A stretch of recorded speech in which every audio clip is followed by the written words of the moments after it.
Assalamualaikum warahmatullahi wabarakatuh. Halo semuanya, kami dari kelompok 5 PGSDA 2020 ingin mempresentasikan materi tentang organ pencernaan dan fungsinya pada hewan dan manusia, serta cara memelihara kesehatan organ pencernaan manusia sebagai bentuk pemenuhan tugas pada mata kuliah konsep dasar IPA SD dengan dosen pengampu Ibu Rosita Putri Rahmi, SPD, MPD. Sebelumnya, saya akan memperkenalkan anggota kelompok terlebih dahulu. Yang pertama ada saya sendiri, Nadia Aziza Aprilia, lalu ada Nur Fahira Aris, dan Aulia Rahma. Adapun materi pembahasan kali ini yaitu meliputi yang pertama, organ pencernaan hewan dan fungsinya, organ pencernaan manusia dan fungsinya, dan cara memelihara kesehatan organ pencernaan manusia. Langsung saja untuk materi yang pertama, A. Organ pencernaan hewan dan fungsinya. Sistem pencernaan pada hewan berdasarkan tipe lambungnya terbagi menjadi dua, yaitu poligastrik dan monogastrik. Yang pertama, organ pencernaan hewan poligastrik atau ruminansia. Hewan poligastrik atau hewan ruminansia adalah hewan yang memiliki lambung lebih dari satu. Ruminansia disebut juga hewan pemamah biak adalah hewan yang mampu mengunyah makanan 2 kali atau hewan yang dapat mengunyah kembali makanan yang sudah ditelannya. Makanan hewan ruminansia berupa tanaman hijau seperti rumput dan daun-daunan. Contohnya adalah sapi. Berikut adalah organ pencernaan pada sapi. Yang pertama adalah rongga mulut. Merupakan tempat masuknya makanan untuk pertama kali. Dalam mulut terjadi dua jenis proses pencernaan makanan, yaitu proses pencernaan fisik atau mekanik dan kimiawi. Di dalam mulut, hewan ruminansia terdapat gigi, lidah, dan saliva. Gigi seri berfungsi untuk memotong makanan, serta gigi geraham depan dan belakang berfungsi untuk mengunyah makanan. Lidah dan saliva atau kelenjar air liur berfungsi untuk membantu proses pengunyahan makanan hingga berbentuk bolus. Yang kedua adalah esofagus atau kerongkongan, saluran yang berfungsi menyalurkan makanan dari mulut ke lambung. Di dalam esofagus terdapat mukosa yang mempermudah proses mendorong bolus ke lambung. Selanjutnya adalah lambung. Lambung hewan ruminansia terdiri atas 4 bagian, yaitu rumen, retikulum, omasum, dan abomasum. Yang pertama, rumen atau perut besar. Dari esofagus, makanan masuk ke rumen yang berfungsi sebagai tempat penyimpanan sementara bagi makanan yang tertelan. Dalam rumen terjadi pencernaan makanan dengan bantuan bakteri, mikroba, dan protozoa tertentu. Yang kedua, retikulum atau perut jala. Dari rumen, makanan akan masuk ke retikulum dan akan diubah menjadi gumpalan-gumpalan yang masih kasar atau bolus. Bolus kemudian kembali lagi ke mulut untuk dikunyah untuk yang kedua kalinya. Selanjutnya, masuk ke omasum atau perut kitab. Setelah dikunyah untuk kedua kalinya dari mulut, bolus akan ditelan kembali dan masuk ke omasum untuk dicerna dan dihaluskan oleh enzim pencernaan serta mengurangi kadar air. Yang keempat, abomasum atau perut masam. Bolus akan masuk ke abomasum atau lambung sejati dalam pencernaan hewan ruminansia. Abomasum berfungsi sebagai tempat terjadinya proses pencernaan secara kimiawi oleh enzim selulase dan mematikan bakteri jahat yang ada di dalam makanan. Yang selanjutnya adalah usus halus. Selanjutnya, sari-sari makanan diserap oleh usus halus. Usus halus terdiri dari 3 bagian, yaitu duodenum atau usus 12 jari, jejunum atau usus kosong, dan ileum atau usus penyerapan. Selanjutnya adalah usus besar. Usus besar atau kolon berfungsi menyerap nutrisi yang tidak terserap oleh usus halus. Kemudian, zat sisa yang ada di usus besar akan mengalami proses pembusukan yang dibantu oleh bakteri Escherichia coli. Selanjutnya yang terakhir adalah anus. Dengan gerakan peristaltik, zat sisa atau kotoran yang ada di dalam usus besar akan terdorong ke dalam rektum atau saluran akhir pencernaan hingga akhirnya keluar melewati anus. Selanjutnya yang kedua adalah organ pencernaan hewan monogastrik herbivora. Hewan monogastrik disebut juga hewan non-ruminansia, adalah hewan yang hanya memiliki satu lambung. Hewan monogastrik tidak dapat mengunyah kembali makanan yang sudah ditelannya. Contoh hewan monogastrik berdasarkan makanan yang dimakan berupa tumbuhan atau herbivora adalah kuda. Berikut adalah organ pencernaan pada kuda. Yang pertama adalah mulut. Makanan pertama kali masuk melalui mulut. Di dalam mulut terjadi proses pencernaan secara mekanik dan kimiawi. Di dalam mulut hewan non-ruminansia terdapat gigi yang terdiri dari gigi seri, gigi taring, dan gigi geraham, lidah, serta saliva atau kelenjar ludah. Selanjutnya, makanan masuk ke esofagus atau kerongkongan yang berfungsi sebagai saluran yang menyalurkan makanan dari mulut ke lambung. Selanjutnya, dari esofagus, makanan akan masuk ke lambung, yang berfungsi sebagai tempat menyimpan makanan. Di dalam lambung terjadi pemecahan protein oleh enzim pepsin. Selanjutnya adalah usus halus. Makanan kemudian diserap oleh dinding usus halus dan terjadi pemecahan karbohidrat serta penyerapan seluruh asam amino di usus halus. Selanjutnya adalah sekum atau usus buntu. Berfungsi sebagai tempat terjadinya fermentasi makanan oleh mikroba tertentu. Terjadi pemecahan makanan yang tidak terserap oleh usus halus. Selanjutnya adalah kolon atau usus besar, terdiri dari kolon besar dan kolon kecil, yang berfungsi untuk menyerap hasil pemecahan oleh mikroba, air, dan sisa makanan yang tidak tercerna dan diubah menjadi feses. Yang terakhir adalah anus. Feses selanjutnya didorong ke rektum untuk dikeluarkan dari tubuh kuda melalui anus. Yang ketiga adalah organ pencernaan hewan monogastrik jenis omnivora. Hewan kelompok unggas seperti ayam termasuk ke dalam hewan monogastrik karena hanya memiliki satu lambung. Ayam merupakan hewan omnivora atau pemakan daging dan tumbuhan. Berikut adalah organ pencernaan pada ayam. Yang pertama adalah paru. Pada unggas, makanan pertama kali masuk melalui paru. Ayam tidak memiliki bibir dan gigi. Makanan yang masuk langsung ditelan tanpa dikunyah terlebih dahulu. Terdapat kelenjar saliva yang memudahkan makanan masuk ke dalam kerongkongan. Selanjutnya, makanan masuk ke dalam esofagus atau kerongkongan yang berfungsi sebagai saluran yang menyalurkan makanan ke tembolok. Yang ketiga, tembolok atau crop. Tembolok berfungsi sebagai tempat penyimpanan sementara makanan sebelum masuk ke proses selanjutnya. Di dalam tembolok terdapat cairan yang dapat melunakkan makanan. Yang keempat adalah lambung kelenjar atau proventriculus. Lambung kelenjar sebagai tempat terjadinya pencernaan kimiawi berfungsi sebagai penghasil enzim pencernaan yang menguraikan protein atau enzim pepsin dan penghasil asam lambung. Selanjutnya adalah ampela atau ventriculus. Ampela sebagai tempat terjadinya pencernaan mekanis berfungsi sebagai pemecah dan penggiling makanan yang keras menjadi lebih halus. Selanjutnya adalah hati. Dalam pencernaan makanan, hati berfungsi dalam menghasilkan getah empedu yang disimpan di dalam kantong empedu. Selanjutnya adalah usus halus. Usus halus pada ayam terbagi menjadi 3 bagian, yaitu duodenum, jejunum, dan ileum. Usus halus berfungsi untuk menyerap sari-sari makanan. Terdapat pankreas di usus halus yang menghasilkan enzim amilase, lipase, dan tripsin yang berfungsi untuk menguraikan protein dan karbohidrat yang hasilnya akan diserap usus halus dan diedarkan ke seluruh tubuh. Selanjutnya adalah usus besar. Usus besar berfungsi menyerap, menjaga, dan menambah kandungan air dalam tubuh unggas. Selanjutnya usus buntu atau sekum. Usus buntu merupakan terusan dari usus halus yang berfungsi menyerap air agar kotoran yang keluar tidak terlalu encer. Yang terakhir adalah kloaka, berfungsi sebagai saluran pembuangan sisa pencernaan seperti urin dan feses atau kotoran. Selanjutnya, yang keempat adalah organ pencernaan hewan monogastrik jenis karnivora. Karnivora adalah hewan pemakan daging. Salah satu contoh hewan monogastrik berdasarkan makanan yang dimakan berupa daging atau karnivora adalah kucing. Berikut adalah organ pencernaan pada kucing. Yang pertama ada mulut. Makanan pertama kali masuk ke dalam mulut kucing. Di dalam mulut kucing terdapat gigi seri, gigi taring, dan gigi geraham yang berfungsi untuk menggigit, mengoyak, dan mengunyah makanan. Di dalam mulut kucing juga terdapat lidah bertekstur kasar yang berfungsi membantu kucing dalam merobek daging yang dimakan, serta terdapat air liur atau saliva yang memudahkan proses menelan makanan. Selanjutnya, ada kerongkongan atau esofagus, yaitu saluran yang menghubungkan antara mulut kucing dengan lambung. Yang ketiga, ada perut atau lambung. Makanan selanjutnya masuk ke lambung kucing yang berfungsi untuk mengolah dan mencerna makanan bantuan enzim yang ada di lambung kucing.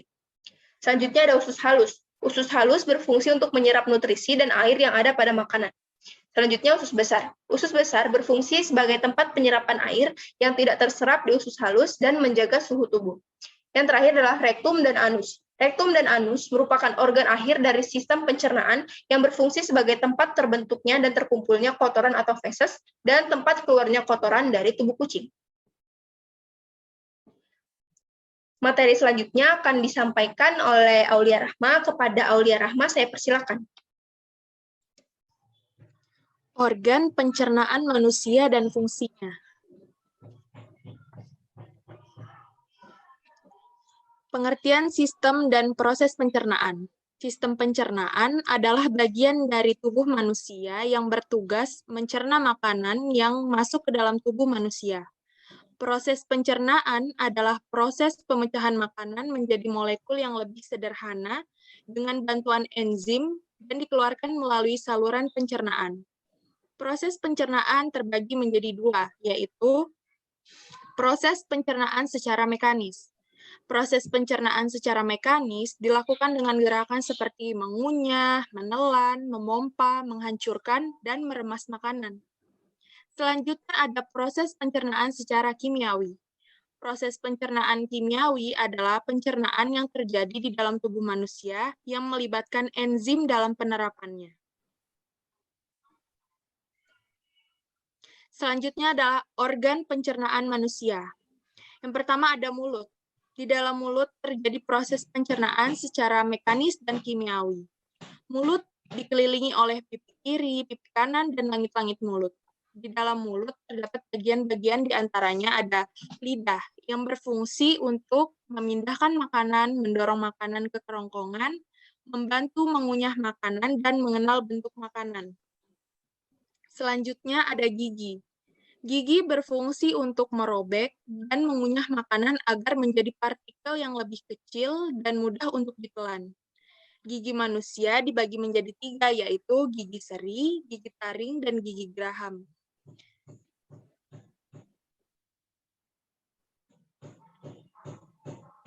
Selanjutnya ada kelenjar air ludah yang berfungsi untuk membasahi rongga mulut dan membasahi makanan. Kelenjar air ludah terbagi menjadi 3, yaitu kelenjar parotis, kelenjar sublingualis, dan kelenjar submandibularis. Selanjutnya ada kerongkongan atau esofagus. Kerongkongan berfungsi sebagai saluran yang digunakan untuk memindahkan makanan dari mulut ke lambung. Pada kerongkongan terjadi gerakan peristaltik. Dinding kerongkongan menghasilkan lendir sehingga makanan lebih mudah melaluinya. Selanjutnya ada lambung atau ventriculus. Lambung berfungsi untuk menghasilkan pepsinogen, menghasilkan asam klorida, mengeluarkan lendir untuk melindungi dinding lambung, serta menghasilkan enzim. Bagian lambung, diantaranya bagian atas atau kardiak, bagian tengah atau fundus, dan bagian bawah yang disebut dengan pilorus.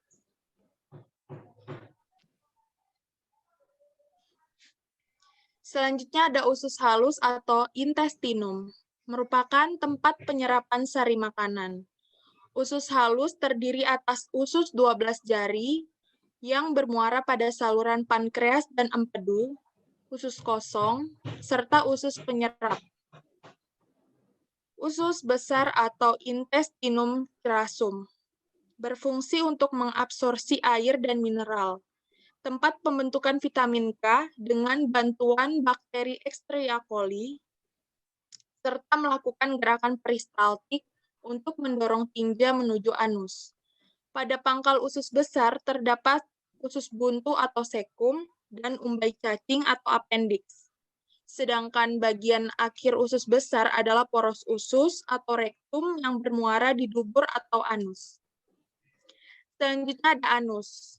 Anus berfungsi sebagai tempat keluarnya tinja atau kotoran manusia. Organ lain pada pencernaan. Hati. Letaknya berada di rongga perut sebelah kanan, tepatnya di bawah diafragma. Hati berfungsi untuk menghasilkan empedu, menetralkan racun, mengubah zat gula menjadi glikogen, dan menyimpan berbagai cadangan gula. Membentuk protein tertentu dan merombaknya. Sebagai tempat untuk mengubah provitamin A menjadi vitamin. Tempat pembentukan protombin, dan menyimpan zat-zat makanan. Selanjutnya ada pankreas. Pankreas terletak pada bagian posterior perut dan berhubungan erat dengan usus 12 jari. Pankreas berfungsi untuk mengatur kadar gula dalam darah, serta pengeluaran kadar gula dalam darah dengan pengeluaran insulin yang akan mempercepat aliran glukosa ke dalam sel pada tubuh, terutama otot. Baik, materi selanjutnya akan disampaikan oleh Saudari Fahira Aris.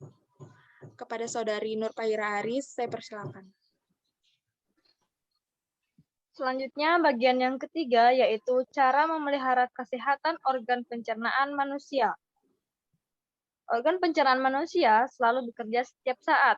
Oleh karena itu, tidak menutup kemungkinan terjadi gangguan-gangguan pada organ pencernaan manusia. Beberapa gangguan pada organ pencernaan manusia yaitu yang pertama yaitu gondongan atau parotitis epidemika yang disebabkan oleh virus yang menular yang menyebabkan kelenjar ludah bengkak, panas, dan nyeri. Yang kedua yaitu gigi berlubang atau karies yang disebabkan oleh bakteri jenis Streptococcus yang merubah karbohidrat menjadi asam laktat.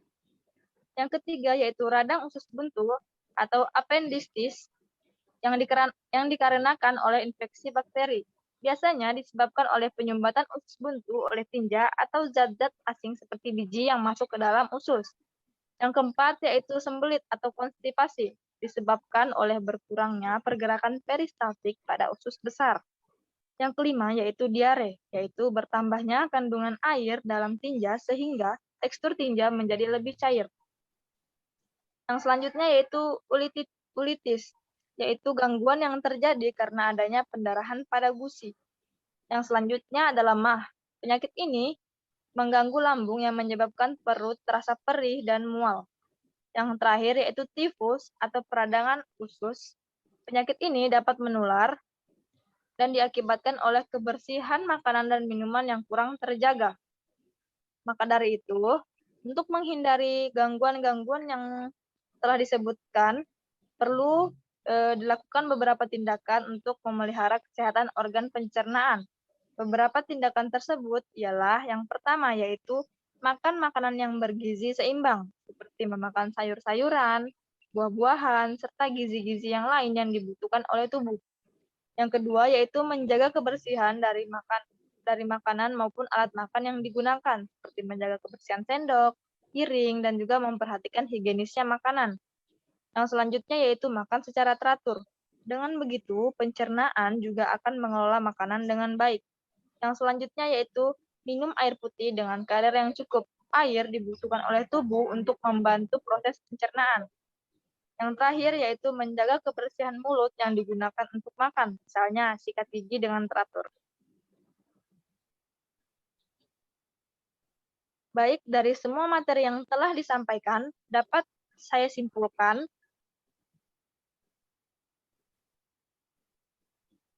organ pencernaan hewan adalah organ yang berfungsi untuk mengolah makanan yang masuk ke dalam tubuh hewan. Pada hewan ruminansia, organ pencernaannya terdiri dari mulut, kerongkongan, lambung, yang terdiri dari 4 bagian, usus halus, usus besar, dan anus. Pada hewan herbivora seperti kuda, organ pencernaannya terdiri dari mulut, kerongkongan, lambung, usus halus, sekum, kolon, dan anus. Pada hewan omnivora seperti ayam, organ pencernaannya terdiri dari paruh, kerongkongan, tembolok, lambung kelenjar, ampela, hati, usus halus, usus besar, usus buntu, dan kloaka. Sedangkan pada hewan karnivora seperti kucing, organ pencernaannya terdiri dari mulut, kerongkongan, lambung, usus halus, usus besar, rektum, dan anus. Sistem pencernaan adalah bagian dari tubuh manusia yang bertugas mencerna makanan yang masuk ke dalam tubuh manusia. Proses pencernaan dibagi menjadi 2, yaitu secara mekanis dan juga secara kimiawi. Alat pencernaan manusia terdiri dari mulut, kerongkongan, lambung, usus halus, usus besar, hati, empedu, pankreas, rektum, dan anus. Agar organ pencernaan tidak mengalami masalah, kita harus memelihara kesehatannya dengan cara makan makanan yang bergizi, menjaga kebersihan makanan yang akan kita makan secara teratur, minum air putih dengan kadar yang cukup, dan menjaga kebersihan mulut yang digunakan untuk makan. Sekian presentasi dari kelompok kami, kurang dan lebihnya mohon dimaafkan. Sekian, terima kasih. Wassalamualaikum warahmatullahi wabarakatuh.